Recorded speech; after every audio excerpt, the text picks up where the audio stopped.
कि हर एक इंसान की कामयाबी के पीछे किसी न किसी शख्स का हाथ जरूर होता है। आप किसको मानते हो?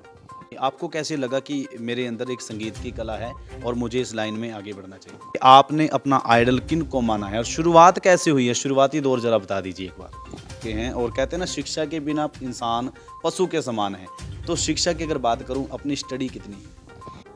मेरे मोहिना मैं तेरी हो चुकिया,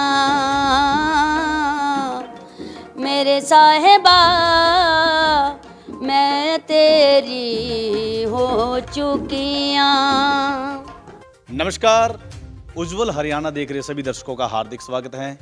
दोस्तों, कहते हैं संगीत एक ऐसी धरोहर है जिसको अगर अच्छे तरीके से फरमाया जाए, अच्छे तरीके से गाया जाए, गुनगुनाया जाए, तो ये पशुओं पर भी अपना असर छोड़ती है। तो आज हमारे साथ एक ऐसी शख्सियत जुड़ी हैं जो कि अम्बाला से उभरते सितारे कहूँ तो गलत नहीं होगा। संगीत जगत में बहुत नाम कमा चुके हैं और कमा भी रहे हैं।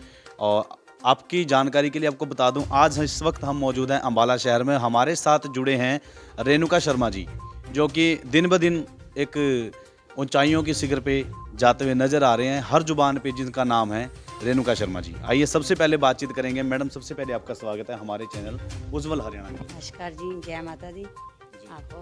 मेरी ओर से, रेणुका शर्मा की ओर से। मैडम, मेरा सबसे पहला क्वेश्चन आपसे ये रहेगा कि आप संगीत लाइन में हो और काफ़ी नाम अम्बाला के अंदर जो आजकल सुनने में आ रहा है, तो रेणुका शर्मा हर जगह हो रही है। क्या कहेंगे आप, इसके पीछे क्या कारण है? किसका नाम लोगे? कौन है? कहते हैं ना, हर एक इंसान की कामयाबी के पीछे किसी न किसी शख्स का हाथ जरूर होता है। तो सबसे पहले तो मैं आपसे यही जानना चाहता हूँ कि आपने अपना आइडल किन को माना है और शुरुआत कैसे हुई है? शुरुआती दौर ज़रा बता दीजिए एक बार। मेरी संगीत की शुरुआत तो आज से कोई 20-25 साल पहले हो चुकी थी।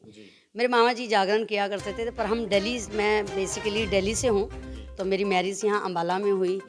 तो बस यहाँ जागरण भजन संध्या बहुत होती है, तो मुझे गाने का शौक़ तो था स्कूल टाइम में, पर भजन संध्या या जागरण में गाने का शौक़ नहीं था। पर यहाँ जब सुना तो मुझे गाने का थोड़ा सा लगा कि मुझे भी गाना चाहिए।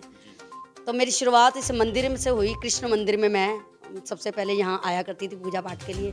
यहाँ के जो ऑनर हैं, जो पंडित जी थे, बाल कृष्ण बाली जी, उन्होंने मेरे को प्रोत्साहित किया कि आपको रेणु गाना चाहिए, कि आप बहुत सुंदर गाते हो, इस मंदिर में गाते हो, तो आपको आगे बढ़ना चाहिए। तो उनकी कृपा और मेरे बिहारी जी की कृपा से मैं आगे बढ़ी। पहले तो ठाकुर जी के भजन संध्या पे गाने लगी, धीरे धीरे फिर उसके बाद चौकी माता के जगराते में, बस गाते गाते यहाँ तक अनुभव पहुँचे। की अगर बात करूं, मैं आपको रोकना चाहूँगा, सॉरी, कि एक अनुभव की बात करूं, एक इंसान को एहसास होता है किसी चीज़ को लेकर के, एक महसूस होता है कि ये कला शायद मेरे अंदर है। तो आपको कैसे अनुभव हुआ, कि आपको कैसे लगा कि मेरे अंदर एक संगीत की कला है और मुझे इस लाइन में आगे बढ़ना चाहिए? हाँ, ये मुझे कला जो आप बोल रहे हैं, ये मैं एक बार बांके बिहारी मंदिर गई थी। वहाँ पर मैंने कई संतों को गाते देखा, तो मेरे भी मन में आया, तो मैंने भी वहाँ पे अपने भाव गाए वहाँ ठाकुर जी के सामने, और मेरे आँखों में वो आंसू आए। तो मुझे लगा कि कुछ नहीं है, मुझे बस गाना चाहिए। और किसके लिए गाना चाहिए? इस परम पिता परमात्मा के लिए गाना चाहिए।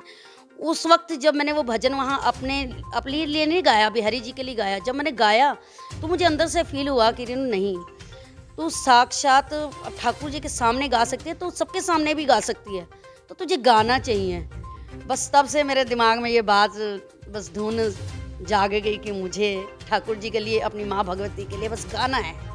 कहते हैं लगन दो शब्दों का, तीन शब्दों का एक ऐसा शब्द है लेकिन जिसको लग जाए, लगन शब्द बड़ा छोटा सा है, लेकिन जिसको लग जाए उसके वारे न्यारे कर देता है। लेकिन अगर मैं लगन की बात कहूँ, लगन भी इंसान को कहीं ना कहीं से लगती है। और जैसा कि अभी आपने बताया कि बांके बिहारी मंदिर से आपको लगन लगी है, परमात्मा के श्री चरणों में जुड़ने के बाद आपको एक लगन लगी है, एक पहचान मिली है। और अगर मैं बात करूं पहचान की, हमें हमें जैसा मेरा पहला क्वेश्चन आपसे था कि हर एक इंसान की कामयाबी के पीछे किसी न किसी शख्स का हाथ जरूर होता है। आप किसको मानते हो? सबसे पहले तो हमारे अम्बाला में बहुत अच्छे संगीतकार, हमारे गुरुजी साबर अली जी की अभी थोड़े ही 2 दिन हुए हैं, अभी एक्सपायर हो गए हैं वो। तो आज से मुझे कम 15-20 साल पहले वो मुझे मिले थे कहीं पर, गाते हो, तब मैं गाती नहीं थी। तो उन्होंने ऐसे ही हारमोनियम लिया तो मुझे कहा कुछ सुनाओ। मैं कहा मुझे तो कुछ आता ही नहीं है। कह रहे कुछ भी सुनाओ। मैंने बस स्टार्टिंग में थोड़ा-सा एक अंतरा और स्टार्टिंग गाई। तो उन्होंने मुझे आशीर्वाद दिया था कि रेनू तू बहुत सुरीली है, बहुत बढ़िया गाती है, कि मेरा दिल से आशीर्वाद है कि अम्बाला में तू किसी भी कोने में खड़ी होकर गाएगी ना, तो तेरी जय जयकार होगी। ये आज मेरा दिल से आशीर्वाद है। जो कुछ भी हूँ उनके शायद आशीर्वाद की वजह से मैं आज नाम कमा रही हूँ। रेणुका शर्मा हो यानी रही है। कि अगर गॉड गिफ्ट की बात करूँ ये शुरू से था, लेकिन आपने आइडल किन को माना है, गुरु धारणा की है तो कब की है, किन को अपना गुरु मान के चले हो? वैसे तो मैं सबसे बड़े गुरु तो देखो भगवान से बड़ा तो कोई गुरु है ही नहीं। मेरे बिहारी जी, मैंने बिहारी जी को बस मान लिया था कि आप ही मेरे सब कुछ हो। जो सीखना है मैंने उनसे सीखा है, सच बताऊं। मैंने अकेले मंदिर में आके उनसे बातचीत की है। मैंने कहा कि जो मैं गा रही हूँ सही गा रही हूँ, गलत गा रही हूँ, आप मुझे समझाएंगे। और वो मुझे बताते भी थे कि ये चीज़ नहीं गानी चाहिए, ये चीज़ गानी। वो मेरे को पहले ही अटका देते थे। और रह गई उसके बाद तो हमारे सावर जी का बहुत बहुत असीम आशीर्वाद। और भी छोटे छोटे हैं, मतलब छोटे नहीं हैं मेरे लिए, तो बहुत आदरणीय हैं वो। सब ने मुझे प्रोत्साहित किया, प्रोत्साहित ऐसे किया कि बस रेनू तू बहुत बढ़िया गाती है। सबसे बढ़िया बात है कि तेरे अंदर भाव। और मैं अब भी कहती हूँ कि मुझे ठाकुर जी ने इतना इतना इतना दे दिया कि मेरी औकात से भी ज़्यादा।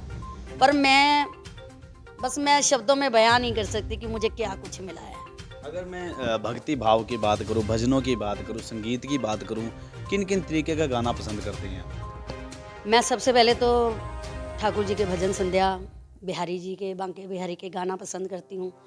और जागरण में तो आपको पता ही है कि माँ भगवती के भेंटें चलती हैं। बहुत बढ़िया, बहुत आनंद आता है मुझे माँ के चरणों में जोत के सामने गाना, मुझे बहुत अच्छा लगता है।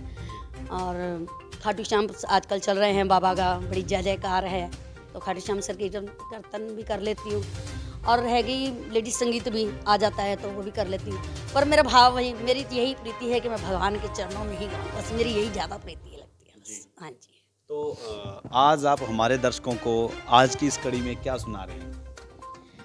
मैं जब संगीत की मैंने शुरुआत की थी, हमारे एक और भोले जी हैं, वहाँ पर मैंने ये भजन सा गाया था। वो आज भी कहीं भी प्रोग्राम होता है तो मुझे कहते हैं कि रेनू वो सुनाओ। एक भाव है मेरे मनमोहन के नाम पे, वो आपको गाना सुनाऊंगी आपको। हाँ जी। मेरे मोहिना मैं तेरी हो चुकियाँ, मेरे साहिबा मैं तेरी हो चुकियाँ। मैनू ना विसारी हो मेरे मोहिना, दर तेरे ते आ चुकियाँ। मेरे साहिबा मैं तेरी हो चुकियाँ। ओ मन मोहना मैं तेरी हो चुकियाँ।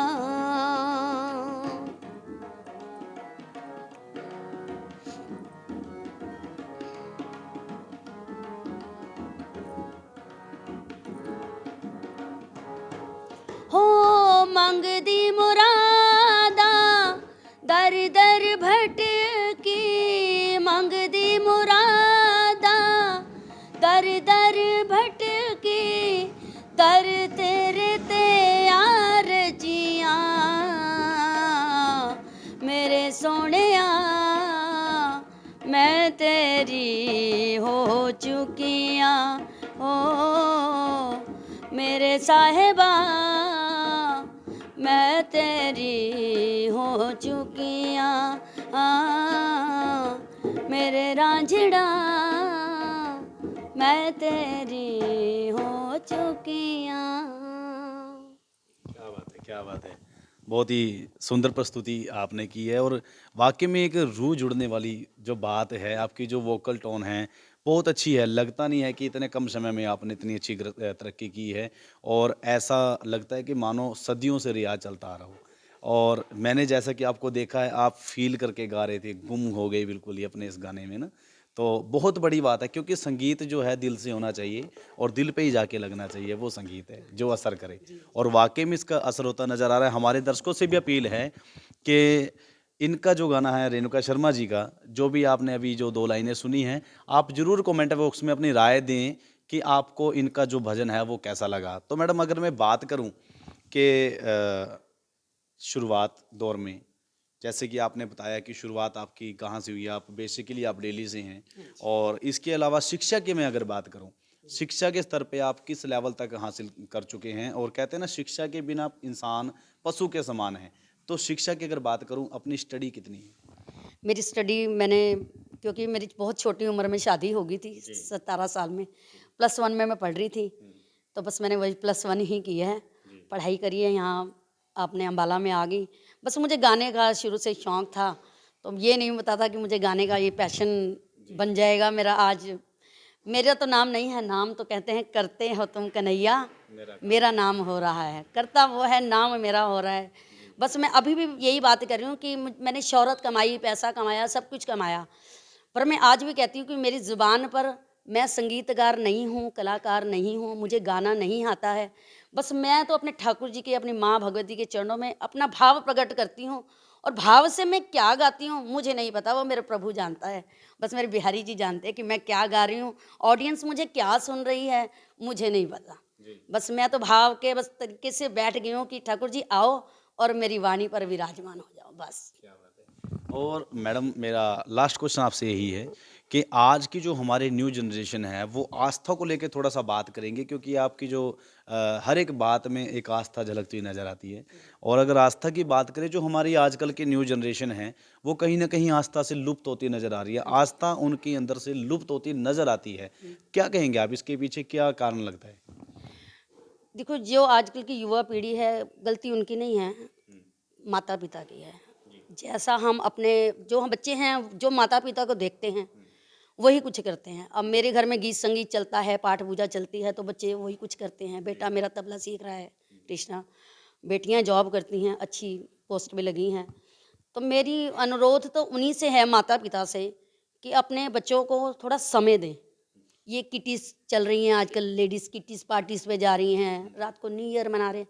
अरे न्यू ईयर मनाना है, श्री प्रभु के चरणों में बनाओ। बच्चों को 1 दिन बुरा लगेगा, 2 दिन बुरा लगेगा, 3 दिन बुरा, चौथे दिन तो बच्चे भी कहेंगे नहीं मम्मी चलो भजन गाओ, हम भी आपके साथ गाएंगे।